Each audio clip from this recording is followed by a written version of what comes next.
ಓಂ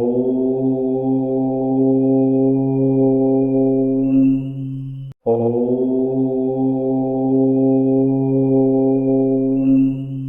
ಓಂ.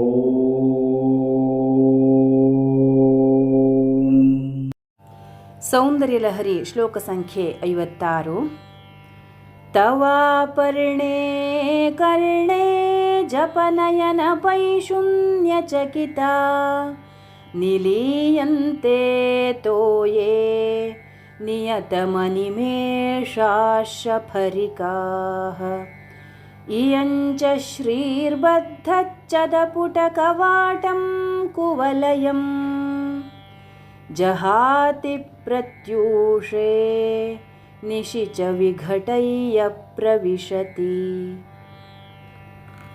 ಹೇ ಅಪರ್ಣೆ, ನಿನ್ನ ಕಿವಿಯ ಸಮೀಪದಲ್ಲಿರುವ ಕಣ್ಣೆಂಬ ಚಾಡಿಗಾರನಿಂದ ಅಂಜಿದ ಹೆಣ್ಣು ಮೀನುಗಳು ತಮ್ಮ ರೆಪ್ಪೆಗಳನ್ನು ಮುಚ್ಚದೆ ನೀರಿನಲ್ಲಿ ಅಡಗಿರುವುವು. ಇದು ನಿಜ. ಮತ್ತು ಈ ನಿನ್ನ ನೇತ್ರಕಾಂತಿ ಎಂಬ ಲಕ್ಷ್ಮಿಯು ಮುಚ್ಚಿಕೊಂಡ ದಳಗಳ ಕವಾಟವುಳ್ಳ ಕೆನ್ನೈದಿಲೆಯನ್ನು ಮುಂಜಾನೆಯಲ್ಲಿ ಬಿಡುತ್ತದೆ, ಇರುಳಿನಲ್ಲಿ ತೆರೆದು ಮತ್ತೆ ಪ್ರವೇಶಿಸುತ್ತದೆ. ಸೌಂದರ್ಯಲಹರಿ ಶ್ಲೋಕ ಸಂಖ್ಯೆ 57. ದೃಶಾದ್ರಾಘೀಯಸ್ಯ ದರದಲಿತನೀಲೋತ್ಪಲರುಚಾ ದವೀಯಾಂಸಂ ದೀನಂ ಸ್ನಪಯ ಕೃಪಯಾ ಮಾಮಪಿ ಶಿವೇ.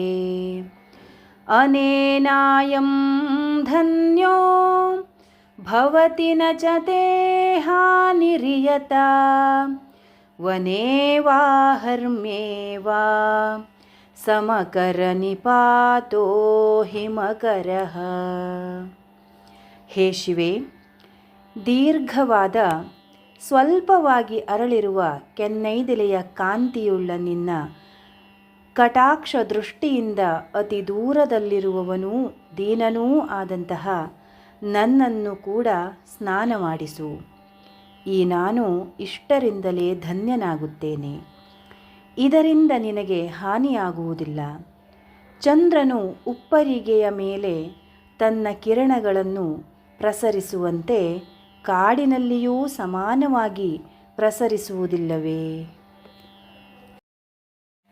ಸೌಂದರ್ಯಲಹರಿ ಶ್ಲೋಕ ಸಂಖ್ಯೆ 58. ಅರಾಲಂತೆ ಪಾಲಿ ಯುಗಲ ಮಗರಾಜನ್ಯತನಯೇ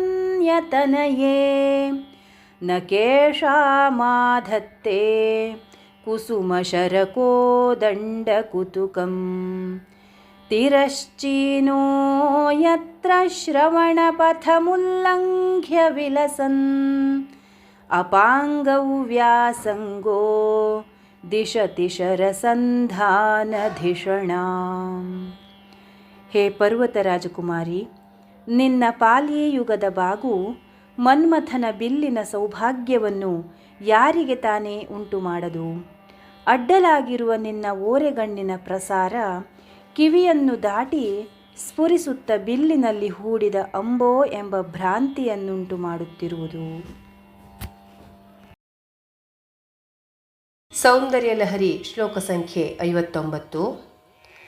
ಸ್ಫುರದ್ಗಂಡಾ ಭೋಗ ಪ್ರತಿಫಲಿತ ತಾಟಂಕಯುಗಲಂ ಚತುಶ್ಚಕ್ರಂ ಮನ್ಯೇ ತವ ಮುಖಮಿದಂ ಮನ್ಮಥರಥಂ ಯಮಾರುಹ್ಯದ್ರುಹ್ಯತ್ಯವನಿರಥಮರ್ಕೇಂದುಚರಣಂ ಮಹಾವೀರೋ ಮಾರಃ ಪ್ರಮಥಪತಯೇ ಸಜ್ಜಿತವತೆ. ಹೇ ಭಗವತಿ, ಕೆನ್ನೆಗಳ ಮೇಲೆ ಪ್ರತಿಬಿಂಬಿಸುವ ಓಲೆಗಳುಳ್ಳ ನಿನ್ನ ಮುಖವನ್ನು 4 ಚಕ್ರಗಳುಳ್ಳ ಮನ್ಮಥ ರಥವೆಂದು ಭಾವಿಸುತ್ತೇನೆ.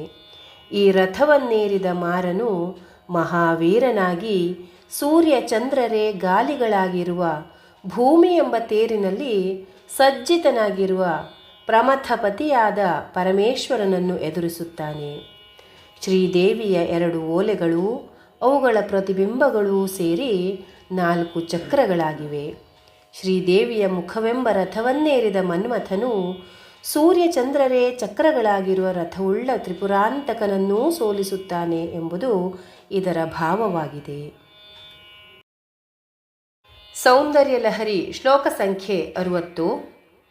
ಸರಸ್ವತ್ಯಾ ಸೂಕ್ತಿ ಅಮೃತಲಹರಿ ಕೌಶಲಹರಿ ಪಿಬಂತ್ಯಾ ಶರ್ವಾಣಿ ಶ್ರವಣಚುಲುಕಾಭ್ಯಾಮ ವಿರಲಂ ಚಮತ್ಕಾರಶ್ಲಾಘಾ ಚಲಿತಶಿರಸಃ ಕುಂಡಲಗಣೋ ಝಣತ್ಕಾರೈಸ್ತಾರೈಃ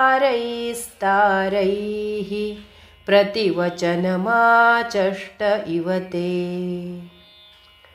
ಹೇ ಶರ್ವಾಣಿ, ಸುಧಾ ಪ್ರವಾಹದ ಸೌಭಾಗ್ಯವನ್ನು ಅಪಹರಿಸುವಂತಹ ನಿನ್ನ ಮಧುರಾಲಾಪಗಳನ್ನು ಕಿವಿಗಳೆಂಬ ಬೊಗಸೆಗಳಿಂದ ಅನವರತವೂ ಕುಡಿದು ಆಶ್ಚರ್ಯದಿಂದ ತಲೆದೂಗುತ್ತಿರುವ ಸರಸ್ವತಿಯ ಕರ್ಣಾಭರಣಗಳ ಝಣತ್ಕಾರವು ನಿನ್ನ ಮಾತನ್ನು ಅನುಮೋದಿಸುವಂತಿದೆಯೋ ಎಂದು ತೋರುವುದು.